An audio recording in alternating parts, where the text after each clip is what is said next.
নমস্কার বন্ধুরা, সকলকে আমাদের ইউটিউব চ্যানেলে স্বাগতম। সকল ইউটিউব দর্শককে আমাদের গীতা আয়ুর্বেদিকের পক্ষ থেকে অসংখ্য ধন্যবাদ। আজকে আমাদের ভিডিওর বিষয় হলো ধাতুকৌষ্টিক ক্যাপসুল নিয়ে।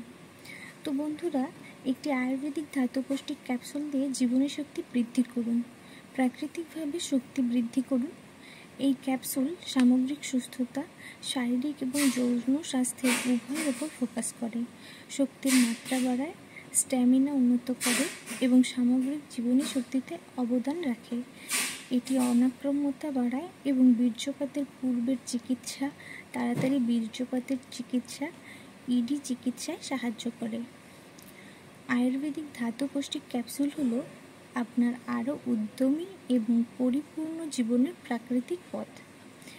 এই ক্যাপসুলের কম্পোজিশনে রয়েছে আমলকি, অশ্বগন্ধা, সাতমূলি, শিমুল মূল, তালমূলি, শুদ্ধ আলকুশি বীজ, কোকিলক্ষ, যষ্টিমধু, পিপলি। এবং এই কম্পোজিশনের গুণাবলীগুলোর মধ্যে রয়েছে আমলকি একটি শক্তিশালী এবং উপকারী ফল, ভিটামিন সি এবং অ্যান্টিঅক্সিডেন্ট সমৃদ্ধ। এর নিয়মিত সেবন অনাক্রম্যতা বাড়াতে, হজমের উন্নতি করতে এবং স্বাস্থ্যকর ত্বক ও চুলকে উন্নতি করতে সাহায্য করতে পারে। এটি কমলার চেয়ে 80% বেশি ভিটামিন সি সহ আমলকি আপনার সামগ্রিক স্বাস্থ্য এবং মঙ্গলকে সমর্থন করার একটি সহজ এবং কার্যকারিতা উপায়।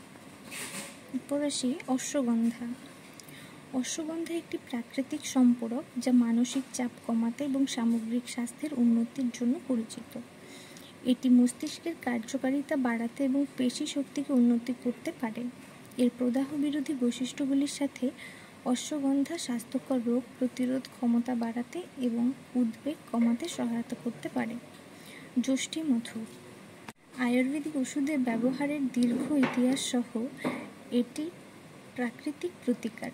এর অ্যান্টি ইনফ্ল্যামেটরি বৈশিষ্ট্যগুলির সাথে এটি হজম সংক্রান্ত সমস্যা এবং শ্বাসযন্ত্রের অবস্থাকে প্রশমিত করতে সহায়তা করতে পারে।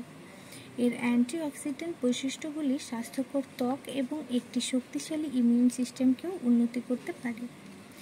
এই ক্যাপসুলটি খাবার নিয়ম হলো একটি করে ক্যাপসুল দিনে 2 বার খাবার আগে খেতে হবে, বা চিকিৎসকের নির্দেশ অনুসারেও খেতে পারেন। তবে এই ধাতুকৌষ্টিক ক্যাপসুলটি আয়ুর্বেদিক হওয়ায় এর কোনো পার্শ্ব প্রতিক্রিয়া নেই। এটি ব্যবহারের ফলে যদি কোনো পার্শ্ব প্রতিক্রিয়া দেখা দেয় তাহলে পাশাপাশি কোনো ডাক্তারের পরামর্শ অবশ্যই নেবেন। ধন্যবাদ।